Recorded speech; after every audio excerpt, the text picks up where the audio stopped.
the agenda that I'm going to go through is basically, I'm going to try to get through the history quickly so we can get to the more exciting parts of how to create an image, how to change images, talking about like creating depth maps using artificial intelligence tools. And then I'll just summarize, and then I have some examples, and Rick also has some examples of images that have been converted from 2D to 3D. Not to be used in competitions until it's okay. So there's an example of depth map. It's been around for years and years in Photoshop. Yes. It wasn't called AI. Oh no, it's not AI, but there are tools to create depth maps from 2D images, and then you can do things with them. So that's Somebody asks a question, you need to repeat it so that the people in Zoom land, because they can't hear. Oh, thank you. So you just have to repeat it. Okay, thank you. So the question was whether like the depth maps have been around for a long time and it was never called AI. And my answer was that there are now tools to create depth maps using AI. Okay, let's go to the next slide. So like actually artificial intelligence has been around for a while. It was coined at a conference at Dartmouth College in 1956. But it really didn't take off until the 1980s. And I was actually studying IT at the time, and it was really cool. Like they would gather groups of experts and pretty much try to encode their knowledge into a computer system. And those, they used to call them expert systems, they were actually pretty good. They often would outperform experts. Like, doctors, so I can't remember what kind of doctor it was, but there's a certain branch of medicine that their experts were accurate about 45% of the time. That's experts, but the computer expert system was accurate 65% of the time. But it didn't get really widespread adoption because if something went wrong, they didn't know who to sue. So that's back then, but it's really gotten so much more sophisticated, and particularly in the 1990s when machine learning came around. And with machine learning, you're not trying to teach a computer knowledge, you're giving it tons and tons of data and letting it learn. And that's that was really the breaking point. In the 2000s, the machine learning became unsupervised. You didn't have to have a human being telling it what to learn. You could just give it the data and it could actually learn things from the data you're giving it unsupervised. And the next big advancement was about 10 years later with deep learning. And that's a type of machine learning. You're still giving it tons and tons of data, but what they're trying to do with the deep learning is mimic the neurons of the brain. And so deep learning can be supervised learning, semi-supervised, or unsupervised. Okay, next slide, please. Okay, so in 2014, a University of Montreal student came up with this idea about using images as input to AI and having two different neural networks. Like for instance, you could the generating neural network would be given tons and tons of pictures of animals and be told which animals were cats and which ones were dogs. And then when you prompted it and said, give me a picture of a cat, another neural network would detect whether that was fake or not. Like it would, if the first system gave a picture of a dog, the second neural network would come back and say, no, that was not right. And then the first one would readjust all its parameters until it got it right. So that was actually a big breakthrough. It sounds like a simple idea, but then researchers at the University of Berkeley used this to be able to take existing images and modify them. So next slide. So then we come up with, I know apparently everybody's very familiar with ChatGPT.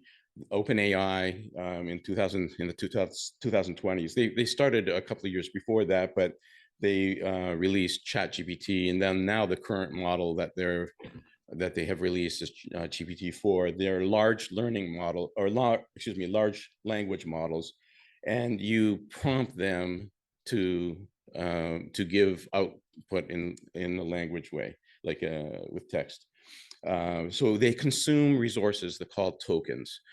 And these tokens, you can think about them as like parts of words, like maybe 10 tokens could be a word or 15 tokens a word. It's not really, doesn't really translate to a word directly, but that's the approximation. And so these models consume tokens, and then tokens are also used to generate the output.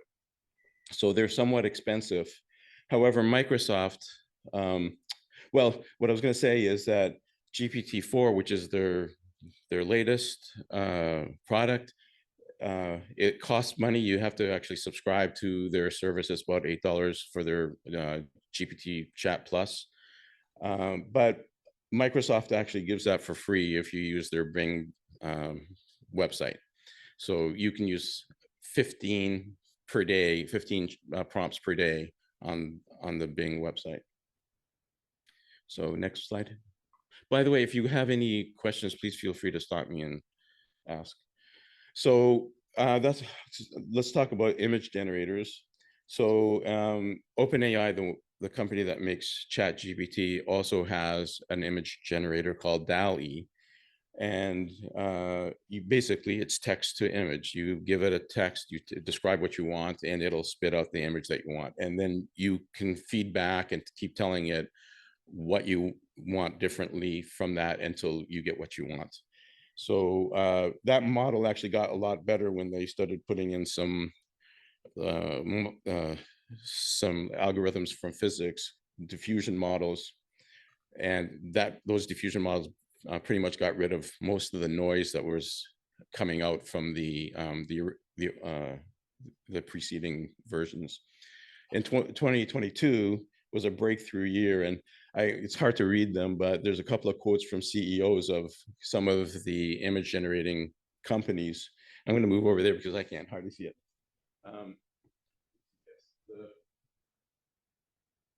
So one of them says, I think we'll see more aesthetic exploration over the next 3 years than in the past 200 years. And that was from sorry about this. So yeah, that's from the CEO of Midjourney, which is pretty much the largest company that, or the most famous company for image generation right now. Okay, next. Okay, so I just did some screenshots to show you how you can generate images. Next slide. Okay, so there are a lot of companies that are doing image generation, but the three most popular are Midjourney, DALL-E, and Stable Diffusion. So I think you will have access to this PowerPoint, and then the URLs are up there. So if anybody wants to try this at home, they can do that. Okay, next slide. So this is from bing.com/images/create. And basically, again, Microsoft, because they have a special relationship with OpenAI, they're using this website they're basically using DALL-E, which is from OpenAI. So Microsoft uses DALL-E. So it's really quite simple to use. The first arrow up there is where the one on the left is where you would actually type in the text that you want to generate. And you would basically say something like, you want something in the foreground and you want something else in the background, and what kind of style that you would like to generate the image in. And that's a prompt. And then the second arrow that's pointing down, that's where you just hit create. And basically you get something like you'll see on the next screen. So here's an example of something that I did. It was just a brainstorming idea. I said, create a Pixar style chimp hitting a baseball with a bat while standing in a boat on a river with mountains in the background. And then it gave 4 different pictures. And I would pick which one of those pictures I like best and click on it, and you'll get something like what we see on the next slide. So that was the one that I chose. Now, that isn't like the perfect image, but I didn't really want to go through several iterations of this. I just wanted to use this as an example. So I chose that image. And again, I can redo it by just changing the prompt slightly, or I can actually feed in the previous image and then put it in and say, I want this image, but I want the baseball up higher. Okay, next slide. Okay, so that was DALL-E, But the king of the castle here is Midjourney. It's far more sophisticated, and I find the images like way better actually. But who knows where this will all end up. So with Midjourney, they don't really have an app, and they have a website where if you generate things, your generated image will go onto their website, but they don't have an app. Basically, what they use is somebody else's app called Discord, and Discord is an app that was started about 7, 8 years ago for gamers. A lot of gamers are playing on their computers at home. They're playing with their friends or all over the world or all over the country, and they want to talk to each other. And sometimes the games that they're playing don't provide a way to chat or to talk. So Discord was started by some app developers who basically the Discord could be run while you're playing a game, and then you can chat with your buddies. You basically create an account on Discord, and then one of your buddies will create a server. Server isn't really like a hardware thing. It's just a logical area where your friends are all connected. So somebody creates a server and invites everybody else, and then in that server you can chat. Okay, and then within that server you can create different rooms. Like maybe you might want a room that you're talking about one topic and another room that you're talking about a different topic. So what Discord has done, and I have no idea, I'm just guessing that this is just temporary because their services are changing so fast that they're not going to put on an app that they're going to have to keep changing every 2-3 months. So instead, I think what they're doing is letting whoever wants to use Discord and then generate their prompts, and then much later when things are more stable for them, they might come up with their own app. But that's just my guess. So what you do, if you want to use Midjourney, you have to download Discord, create an account, and you can run it either on a computer or on your phone. And then basically the bottom large arrow is where you would search for the server Midjourney. Once you get that, join it, and then you'll be able to do some prompts. Okay, so next slide. Okay, so this is now on the Midjourney server within Discord. So if you want to use the free generation, you have to join one of the newbie rooms. I know it's really hard to see. I had no idea it was going to be this small, even though Rick warned me. But so you join one of the newbie rooms, and then what you do is you basically, in the text box at the bottom, you type in a / and start typing the word imagine. And then as soon as you start doing that, it prompts you with a box. And that box, like after the word imagine space prompt, you type in the words that you want to see in an image. Okay, so next slide. The thing is with Midjourney, it's so sophisticated that there are so many things that you can do with it that people have actually written websites and software to help you generate the prompt that you put into Discord. Rick, if you can show us the website this is just one of them. There's countless image generating websites. So I'm just, so up here, the very first big square is the prompt, the thing that you're going to, the thing that you want. Like they give you an example, cute cats wearing party hats, but you type in whatever you want, like the foreground and the background. And then whatever you type will go into the little box on the bottom right. So, and you can pick what kind of medium you want. Can you click on medium? Right here. Yeah, the drop down.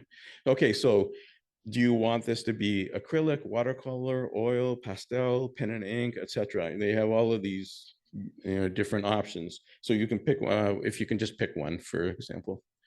Okay, then we go to lighting. So, all of the different types of lighting, pick one, tungsten lighting. Then you may want your image to resemble the work of a famous painter. We could pick Rembrandt or some. And then you scroll down, and then there's art movements, rendering engine. If it's image that's supposed to be like a 3D model, then you can pick several different types of rendering engines.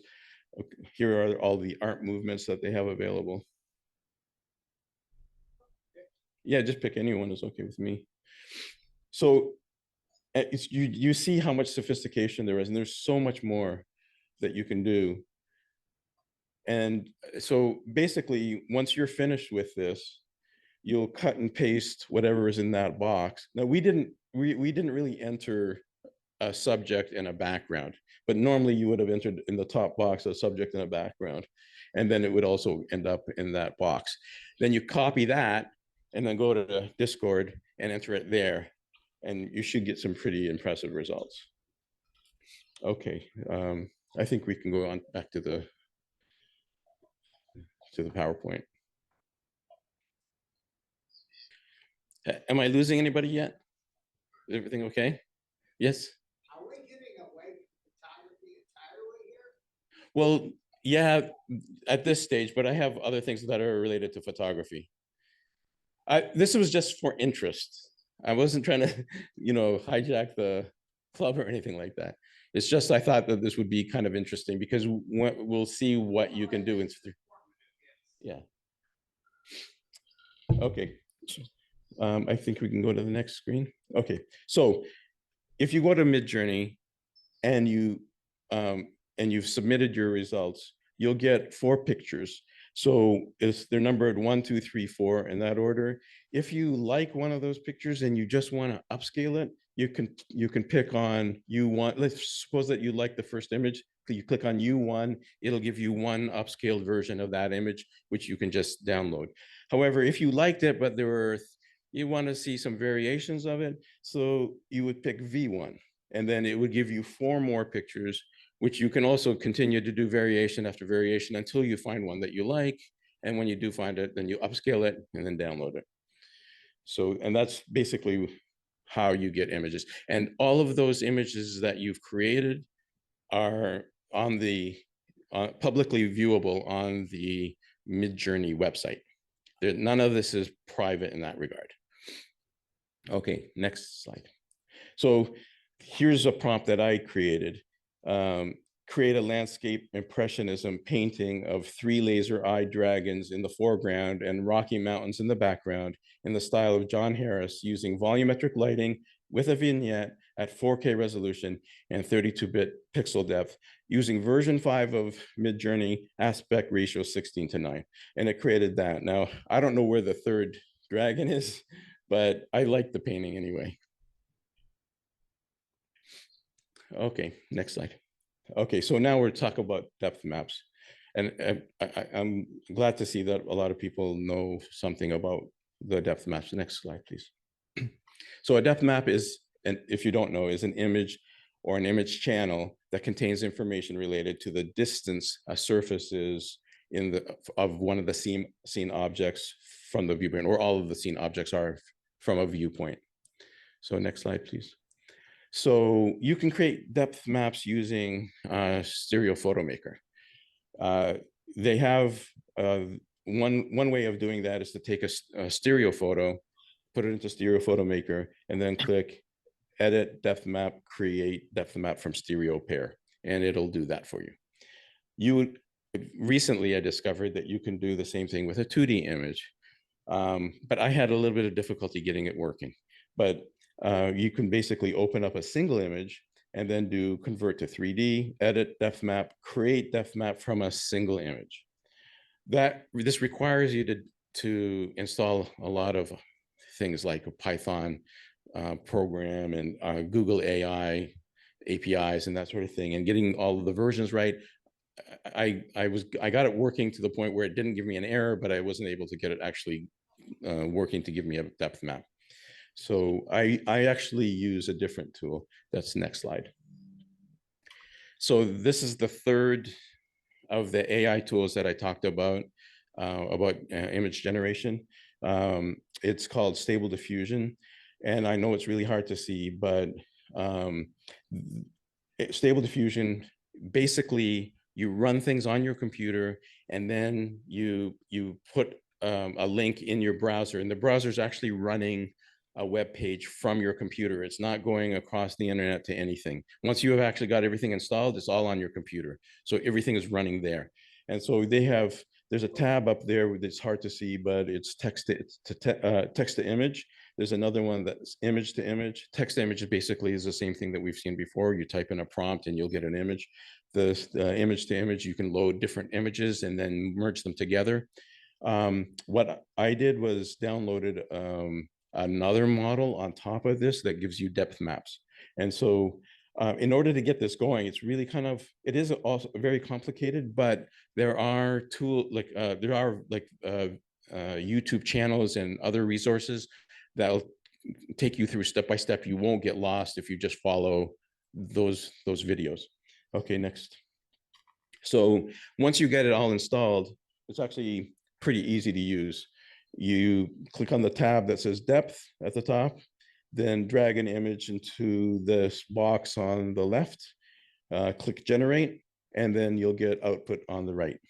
Next. So I basically took that one about the dragon that I did, put it in, and it gave me, by the way, there are things that you can do under the image that you can say you want heat maps, you want depth maps, you want side by side, you want top and bottom. You can pretty much pick whatever you want. I chose side by side and depth map, and it gave me those results within a minute. Next. Okay, so there's the depth map for that image of the dragons. So some of the interesting things that I found with using depth maps is that you can correct Windows violations.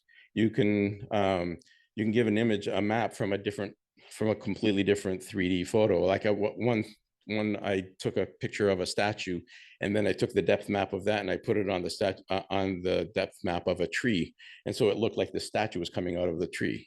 It was really kind of cool. So you can take images and then bring them closer to the viewer. In this example, the depth map is that the things that are lighter are closer and the things that are darker are farther away, but there's often a flag. So you just got to be careful which one you're using, because it could be actually the reverse. And then you can convert images for use on other devices. Like last time we talked about the looking glass devices, and they require images with depth maps. They won't take side by side. So it's a good way to transfer your pictures into other devices. Okay, next. So, okay, that's the presentation. Now we'll just look at some examples, but just the cool things about AI is that the tools are pretty good, and they're maturing very fast. And I think that we're going to see some really amazing things in the next couple of years. And they do open up some avenues for creativity that weren't even available before. So, okay. Yes. We're going to end up with 3 whole different categories. One is regular photography for 3D, artificially converted 2D to 3D, and then totally abstract art. So the question is, are we going to end up with 3 different categories? Like, yeah, the 3 different categories of 3D, including generated images and 2D photography and abstract art. I don't know, but I think that there's a lot of people who are really, really interested in these generative programs. And so I'm not really sure where it's going to go. I'm not sure if it's going to help carry 3D further, but it could. And 2001 Space Odyssey? Yeah. So can you see this image? Yes, I'm sorry. Okay. So I was at Niagara Falls, and I had like 2 GoPro knockoffs, and I got close to this bird, and I said I could not believe my luck that this bird was not moving as I moved closer to it. Took the picture, but when I got home, I noticed how bad the Windows violation was at the bottom. This might have been something I might have submitted to the competition, but I couldn't because of the Windows violation. So next screen. So I converted it to a depth map, and So basically I'm looking, okay, like you can see the dark area at the bottom, in the middle and the bottom. That's really the problematic area. Next slide. This is a 2D image. Next slide. So I just took Photoshop, and then I looked, comparing the 3D image, I saw what areas were actually at the border of the window. And I, looking at that from the 3D perspective, I looked at it on the depth map and I said, oh, it's that shade of gray. So I just took a paintbrush and I just painted it just to get rid of that. And then next. And then basically you don't have a Windows violation anymore. I know. But Seems to be a whole lot more 3D to this little rock compared to the overall scene. I know. But who knows, like if who, I mean, maybe nobody would have caught it if I hadn't have told them. So that's, you know, that's an example. So I have some of, I just wanted to give some other examples of some photos, some illustrations that I have, and some I can't remember what else I had. Okay, so I asked, oh yeah, and generated images. So this is a generated image. I asked Midjourney to give me a dystopian world where the buildings were like shattered or something like that. And then I put it into that depth generator, and this is what I got. Next slide. Okay, that was the chimp that I had did in DALL-E. Next. Next. Okay, this is a story that I have about a werewolf and some kids. And I also generated in Midjourney. Next. I have another story that I'm working on, and I thought this would be cool for that. So another generated image. Next. Another generated image. Also generated. It's completely generated. Also generated. This was a friend of mine just did a doodle on an iPad, and she did it in about a minute. And for some reason, I kept it on my computer all this time. I just wanted to see what the 3D image generator would do. I'm not to say that this is like the best artwork in the world, but you can see there's possibilities for this. Like you can do a lot of abstract things. Next. Okay, I write children's books, and this was just a page from the children's book. I wanted to see what it would look like. Next. Like that's the title from one of my books. Next. This is the title from a second book. Next. This is me a long time ago when I had hair. Okay, next. Okay, I took a famous painting. I don't even know what it is. I'm not that much into art, but I took a famous painting, converted to 3D to see what it would look like. I think it's beautiful. It's better than the original, I think. So this was a place, it's in Bulgaria, that I'd seen. This is actually a Bing photo. Like it's like, you know, you can replace your desktop with some photos that Bing gives you. It's not, I didn't take this, I wish I did, but because of seeing this, I actually wanted to visit this place. And then about 3 years after I'd seen it, I went to this place. I had a stereo camera. I took a stereo photo of this. But I'm comparing, and this is a 2D to 3D conversion, and it's so much better than my photo. That's not a, that might not be everybody's experience, but I like this so much better. Next. This is also a Bing photo that I converted. Yeah, another one, another Bing photo. Bing, like it's so sorry, it's Microsoft has this product Bing, Bing.com. It's a search engine, but they also allow you. They have all of these images that you can tell your computer, hey, every day I want you to change my desktop background to look like this, the image on Bing. And so it, you know, I just grabbed these off the internet from their website. This is AI generated. No, this is a real photographer, a real professional photographer, not me, that put his image on the internet, and I just grabbed it, and I wanted to see what it would look like in 3D. Again, the same thing. It's a Bing image that I downloaded and converted to 3D. Another one. Of course, that's not a photo. I don't think that's a photograph. I think that's 3D art. Okay, this is my photograph of my daughter, about 15 years ago. But she was coming out of the door, and I thought that might, instead of 2D, what would it look like if I converted it? Next. And this is on a trip to Romania. The people that I was with, we took a group photo. I want to see what that was like. Okay, next. Okay, so here's an instance where the 3D conversion, I don't think really worked. This was a really cool 2D picture that I took at a Turkish restaurant. What they give you the coffee, and they have these salts on the plate, and then they light the salt on fire, and it's really cool. And I thought, oh my God, that should look so nice, but you can't even see it. Like the 2D conversion process can't detect how deep that the flame is. I would really have to take this and then do the depth map thing and edit it in order for it to look nice. So there are limitations. Next. Okay, that's it. Okay, so Rick's got some that he wants to show, and I'm going to sit down now. Thank you. Well, before I go, is there any questions? Yeah. Yes.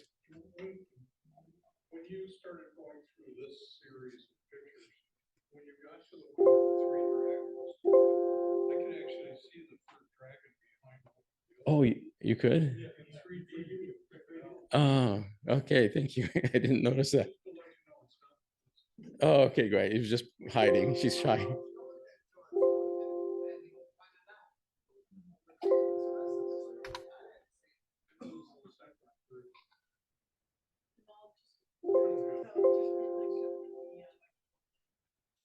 Oh, so the comment was that in the image of the dragon, when you look at it in 3D, you can actually see the 3rd dragon. It wasn't lost. Thank you. I appreciate that. And thanks for reminding me to talk to them. Yes, there are some things like in 2D that that the picture just doesn't do it justice until you see it in 3D. Yeah. Okay. Any other questions? These are Peter Sinclair's. So. The comment was like the picture of me with hair. So I wear the hat all the time. Anything else? Okay, great. Okay, so Rick is going to take care of it from here. Thanks.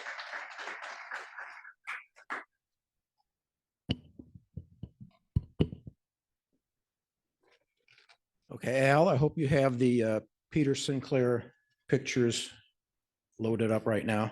Ready? There's just 3 of them. And Peter wrote some text for me. I don't know if he's on the Zoom session or not. He is. Yeah. It said the original images were all in 2D and downloaded from the internet. Every image had to be converted into 3D by cutting out and layering to get it 80% done, and then manual fix-ups to get them done to 90% plus. These were all done before LeiaPix Converter was around. Then I made 8 in-betweens using SPM and then inserted the cameos into place in the Hollywood montages and combined 4 images into the 1935 Cars montage. With the 8 frames of all the composited images, I got lenticulars printed mostly at 8x10 size. I also printed anaglyphs just for my friends to look at. My favorite subjects to convert are vintage black and white pics, sports, especially hockey, famous art, pinups, etc. I also like doing montages like the 3 shown today and flip vintage animations. I'll be bringing some lenticulars to Buffalo to sell or trade. Look forward to seeing people there. I haven't been to a live convention since 2019. Cheers, Peter. So these are pretty well done.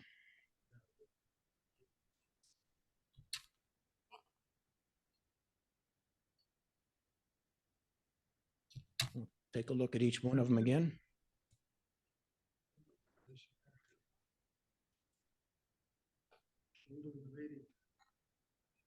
Yeah, there is a window violation of it in the center, the lady's shoulder. Her shoulder actually sticks out a little bit farther than it probably should. If you look at enough detail long enough, you might pick out something that's not quite perfect. But overall, pretty good. Very nice depth too.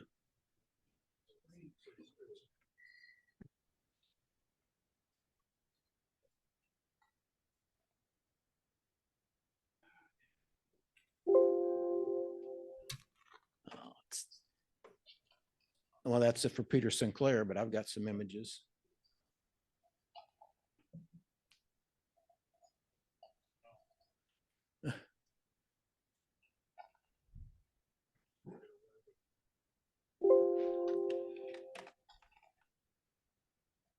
Yeah, loading up a new image in SPM is not always easy on a projector.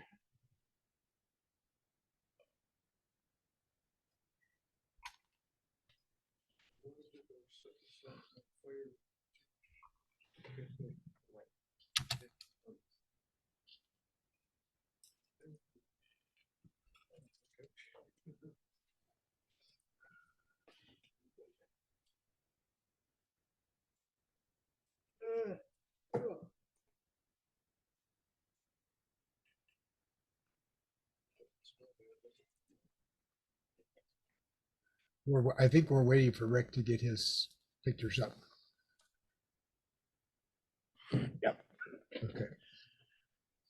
Okay, this website, convert.leiapix.com, LeiaPix,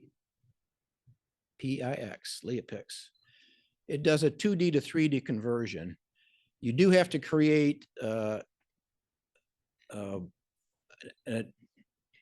password, and you have to log in order for it to work. Then you either click a button in the upper left-hand corner to load a picture, or just drag a picture from a folder and drop it on there. And I didn't get too much into these controls, but you can see it does a number of things. As far as that focus point, I found out you should have that on close. Otherwise, everything that converts to 3D has got a window violation. And it's pretty much no window violations when you do it that way.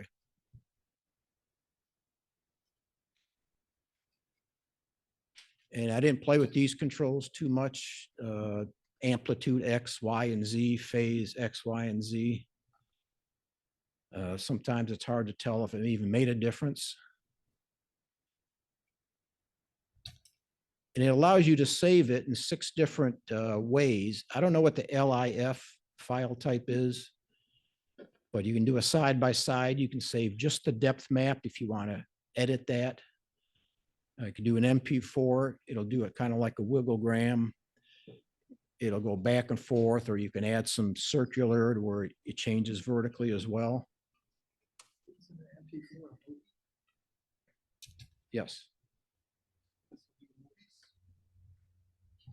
It'll create, I don't have the animated 3D to show you here.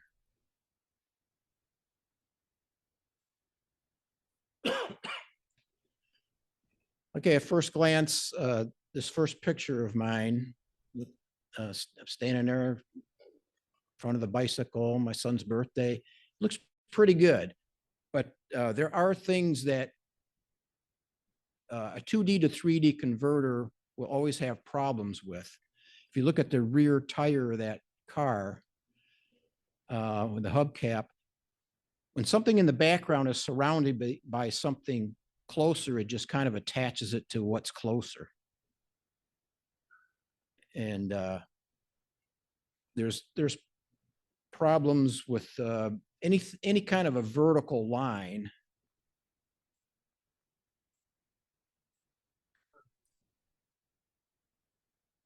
You can see the vertical lines, like the boy on the right side, behind him on the next door neighbor's porch, the column there. Especially if you look at it in your left eye, it's really warped. Around the windows of that house, the frames around the door or the windows of the car are stretched out. That's a trait that you're going to get a lot in 2D to 3D conversions. So I'll kind of expect that whenever there's vertical lines. Now, the picture here of opening presents at a birthday party. One of the things that the algorithms really are educated on is people, houses, other familiar type buildings, cars, things you see all the time, and it does a pretty good job on those. Now the wedding picture, the groom taking off multiple garters. Pretty decent picture. The depth is actually a little bit shallow, and you will find there's not going to be a great amount of depth in the LeiaPix conversions. And while I'm thinking of it, LeiaPix is coming out shortly with a new algorithm where these take 10 to 15 seconds to generate a 3D image. And the new one will take 30 to 40 seconds, but it's supposed to be way better. So be kind of interesting when we see that. How much do they charge? That's free. So the reason I had this one in here is because when you see the next one, you'll understand. After taking off these garters, the groom reached under his coat and stashed them, and he pulled out a pair of panties, held it up for everybody to see, and the women in the background and laughing at it.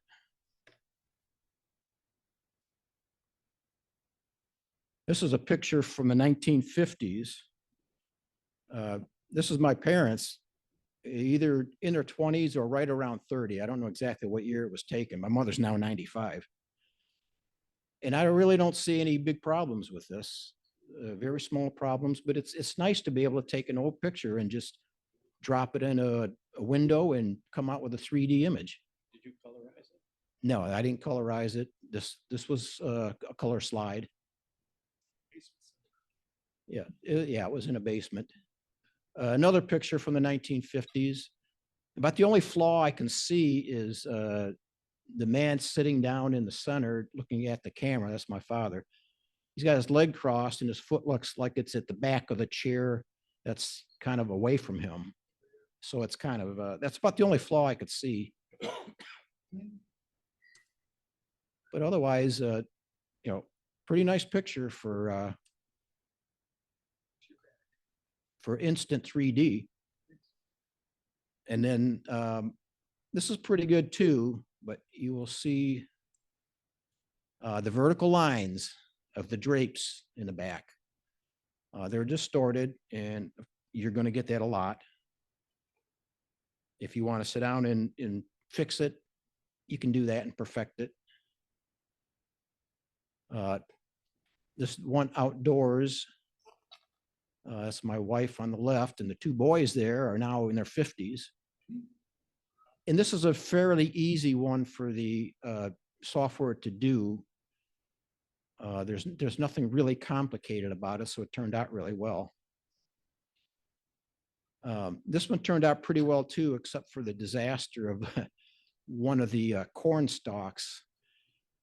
The corn stalks on the left look pretty normal, but the one just in front of where the tomatoes are in her hands, you could see the base of it where it's growing from, but the leaves tend to be pasted on things that are in the background. There's a bush to the right that have two leaves on it that look like they're way back there. And let's see if I can zoom in because it's hard to see the very top. But the top of that corn stalk looks like it's on the house back there. So it's unable to take small things, small leaves, branches. Algorithms are always going to have a problem with that, especially if you have lots of bushes and trees. It just doesn't know where to put all that, or every branch. So it kind of tends to just paste it on whatever. Now there's a bush on the right-hand side to the right of the people here in the foreground that looks like it's farther back than the people. That's actually halfway between the camera and the subjects. And it looks like it's pasted, it looked like tattooed right on my wife's arm. And part of that bush is on the table behind it. The algorithm just didn't know what to do with those leaves. Otherwise, it's a pretty nice picture. It also has problems with terrain. It looks like it just smoothed out the foreground right into the beach in the background, where there's about a 30 to 35-foot height difference. We're up on a hill here where this picture was taken. That's why the people look so small. They're way farther down, and they're maybe 100 feet away, 150 feet away. So yeah, terrain is always going to give the algorithm a problem. This is my most exciting hobby when I was skydiving, and I took this picture. You can see the road that goes from the bottom of the picture to the top. Well, between the skydivers and the bottom of the picture, that road looks like it's really elevated. It looks like a very high bridge. The horizontal road didn't do that. I'm not sure why. And it did make a couple mistakes with the skydivers. The jumper in the front, his arms look like they're farther back than the heads of the guys behind him, who are hanging onto his jumpsuit near his knee. So they did not put his arms in the right place. This next skydiving picture is pretty decent, except for the skydiver on the left, his right hand, which has a dark brown color glove. His arm is not sticking out at all. Everything's just looked like it's pasted to his side, so it didn't get that right. And the ground just looks way closer than it should. We're about a mile altitude. And of course, we're not looking straight down. So the angle we're looking at the bottom edge of the screen, that's probably 2 to 2.5 miles away. And it just doesn't look it. There's a minimum, or I wouldn't say minimum, but there's a maximum amount of depth that the algorithm will put into any 2D to 3D conversion. So yeah, you have to expect that. After skydiving, then my cave exploring started. And that's me in the blue helmet right there. Not too bad a picture for an instant conversion. And this is next picture is not too bad, except for the background is farther away than it really looks in that picture. This one's not so bad, standing in the river. I have to describe this so Al can know what picture he's supposed to be on in Zoom. How deep is that cave? This is a cave, it's Fisher Ridge Cave in central Kentucky, about only 10 miles from Mammoth Cave. And the entire cave is contained within a 300-foot thick limestone layer. And anywhere there's water, well, we're in the lower levels of the cave. And the next picture, we're not in the water anymore. It's not a bad picture except for the lower right side. It tended to just kind of flatten everything out. And it's really, there's rock that's sticking out horizontally into the passage, and it just kind of pasted it back to where it looks like it's just going gradually back. If you don't know that, it looks like a decent picture. And the next picture, the upper levels of the cave have a lot of this breakdown on the floor. These are chunks, sometimes very large chunks of limestone that at some time peeled from the ceiling and dropped in there. Very difficult to walk on. And again, the 2D to 3D conversion looks like it just kind of flattened everything out, where a lot of these blocks are kind of sticking more straight up. So it's hard to walk on, hard to climb over. And the next picture is similar picture, not a bad conversion at all. And then this picture that has the white running down the walls and on top of the breakdown on the ground, that's calcium that was in somewhere in that limestone layer or above it. And it's when it's running down the side of a wall, it's called flowstone.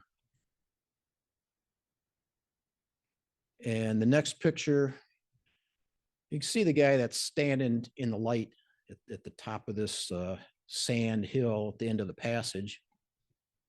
And he's about 6 feet tall, so he's pretty far away, but this doesn't give it the true amount of depth it should have.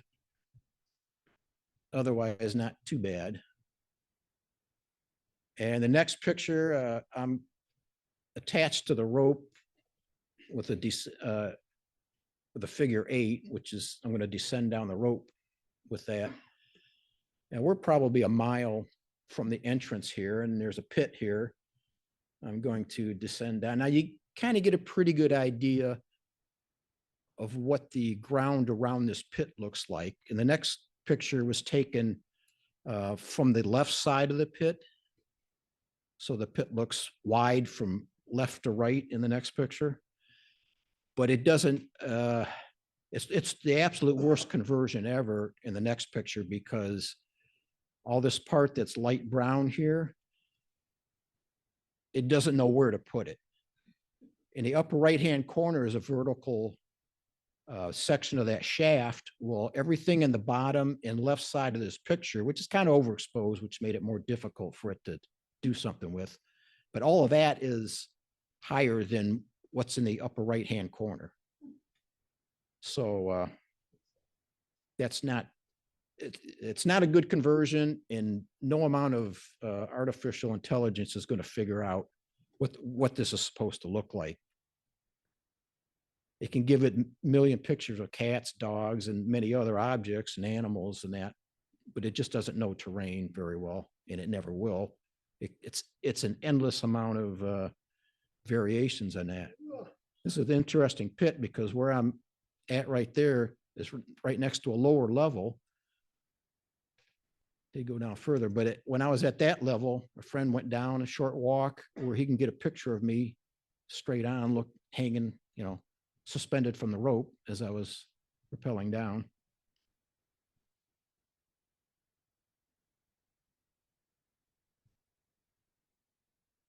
Another picture that's pretty good. Large passage, a lot of breakdown on the floor. Multiple flashes. You'll notice that there's a lot of multiple flashes. Unlike movies and TV shows where you just walk in with no light and you can see everything, caves aren't like that. They're pitch black. And if you just have a light in front of you, you don't see very far. And if you think cave exploring wasn't risky enough, how about some sticks of dynamite?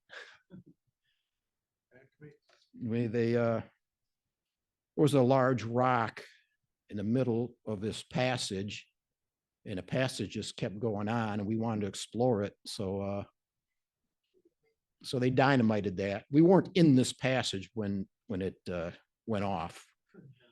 We were back in the very large passage. And then we had to wait for the airflow to get the smoke out of there, because dynamite fumes are deadly. In the next picture, I'm just sitting on the pile of breakdown.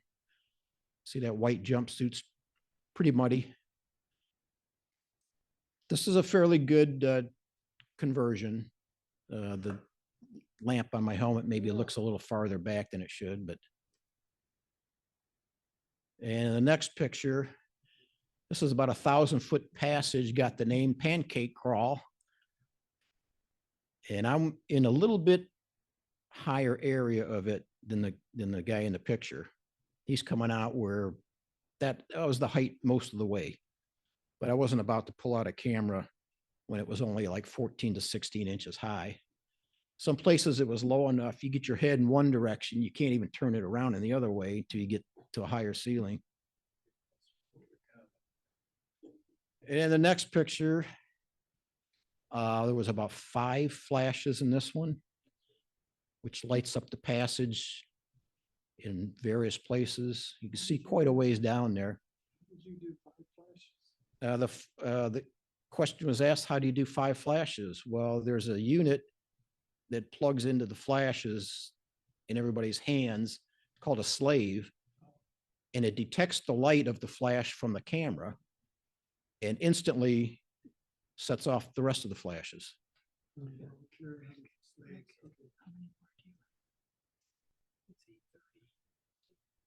Okay, well, we're going to stop it right here because we're running out of time. What about your scuba? Didn't you go scuba diving in the Marianas Trench? No, didn't do that. Well, Uh, you've done everything else. My exploration of Mars will come at another show. But, Well, you'll have to tell, you have to see Elon about that. see this, I did some bit maps, depth maps. But you could see the depth maps actually don't really show a lot of detail. And there's too many layers of depth to count in the statues here. That's the 2D to conversion. 3D. This is an actual stereo. That's the conversion. And there's a depth map, which doesn't show very much detail. Okay, Barb's going to talk now. Sorry. Thank you very much, Gemal, for your workshop. We really appreciate that. I learned a lot from that, and it was very interesting. Thank you. And Rick, thank you for showing the images from Peter Sinclair and your own images. It was interesting to see those images too, how much you can, bring to 3D life some 2D images. So that was really good to see. Sorry, we have to cut it short. It's 8:30. We still have to do our refreshments. We'll do 10 minutes. So we need to come back at 22, no later. And then we've got our club competition results and things like that. So we're going to take a 10-minute break.